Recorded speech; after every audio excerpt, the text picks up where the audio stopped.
और अमेरिका में ट्रंप के दावों पर सवाल उठ रहे हैं। खुद अमेरिका में ही अमेरिका के रक्षा विशेषज्ञ लैरी जॉनसन का बयान आपको दिखाते हैं। ईरान जंग में राष्ट्रपति ट्रंप फंस गए। ट्रंप के पास ईरान से निकलने का कोई रास्ता नहीं है। ईरान हार मानने को तैयार नहीं है। ईरान को धमकाया नहीं जा सकता, ये उन्होंने कहा है। सुनिए आप। और इन सब के बीच ईरान के राष्ट्रपति की अमेरिकी लोगों को चिट्ठी। जी हां, क्या है इस चिट्ठी में? यह जंग अपराध, अमेरिका की छवि खराब। हमने युद्ध शुरू नहीं किया, अपनी रक्षा की। यूरोप या पड़ोसियों से हमारी दुश्मनी नहीं, ईरान खतरा। नैरेटिव झूठा और बनावटी है, ये वो कह रहे हैं। मतलब सीधी सी बात है, कह रहे हैं कि दुश्मनी हमारे दूसरे देशों से भी नहीं है। नैरेटिव जो है हमारे खिलाफ गढ़ा जा रहा है। पूर्णिमा जी, अब ये चिट्ठी भी आ गई है। ईरान बार बार ये कह रहा है कि हमारी छवि जिस तरह से बनाई गई है, हम वो देश नहीं है, और ये जो जंग है ये हमारे खिलाफ अपराध है, अनप्रोवोक्ड वॉर है। ऐसा क्यों ना कहा जाए कि वाकई में अमेरिका को यहां घुसने की जरूरत ही क्या थी? देखिए, ये ईरान तो अपने हक में जो चाहेंगे वो बोलेंगे, लेकिन हकीकत कुछ और है। आप लोग को सबको दिखाई दे रही है। ये खाली ट्रंप नहीं कह रहे हैं कि हमने उनकी नेवी को खत्म कर दिया, एयरफोर्स को खत्म कर दिया, उनकी सारे मिलिट्री को खत्म कर दिया, उनके लीडर्स को मार दिया है।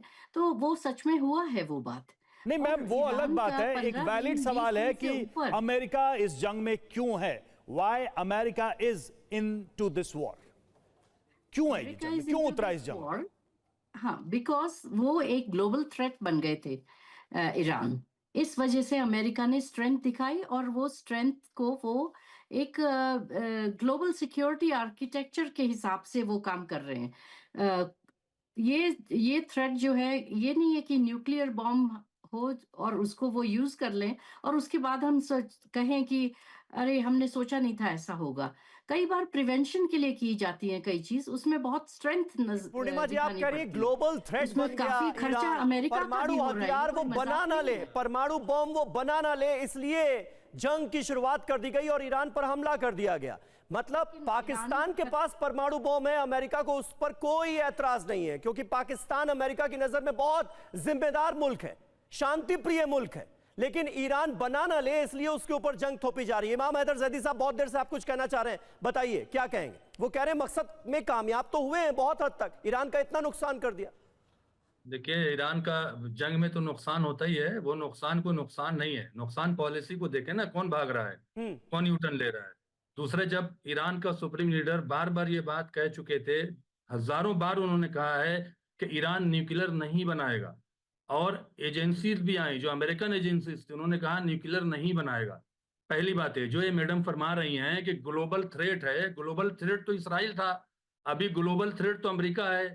टैरिफ का ये तूफान खड़ा किया इसने, ट्रंप ने, और उसके बाद अभी ये जंग थोपी है जिसकी पूरी दुनिया की इकोनॉमिक जो है, जिसको कहते हैं कि तबाह हो रही है। ग्लोबल थ्रेट इजराइल कैसे, ट्रंप की वजह से ग्लोबल थ्रेट इजराइल कैसे हो गया? इजराइल पर तो खुद हमला हुआ।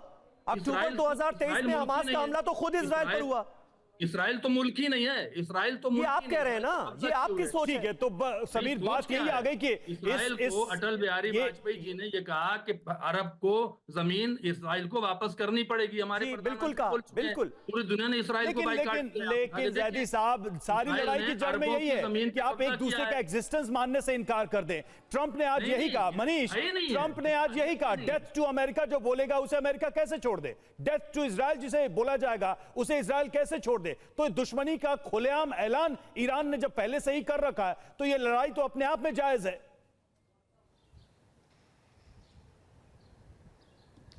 देखिए, लड़ाई तो खैर जायज हो ना हो अब, लेकिन ये बात है कि इजराइल और अमेरिका के पास ताकत है, और ताकत के साथ साथ नैरेटिव भी हुआ करता था, इसीलिए वो हर जंग को शुरू करते थे और फिर उसको जायज ठहरा भी देते थे। याद करिए, सद्दाम हुसैन को बोला वेपन ऑफ मास डिस्ट्रक्शन है, तो वो कब से शुरू हुआ? पहले प्रधानमंत्री नेतन्याहू ने कहा ये बात, और फिर उसके बाद अमेरिका की सेना, अमेरिका की मीडिया, अमेरिका की सरकार इसके नाम पर युद्ध करने लगी। नाटो के देश भी आ गए।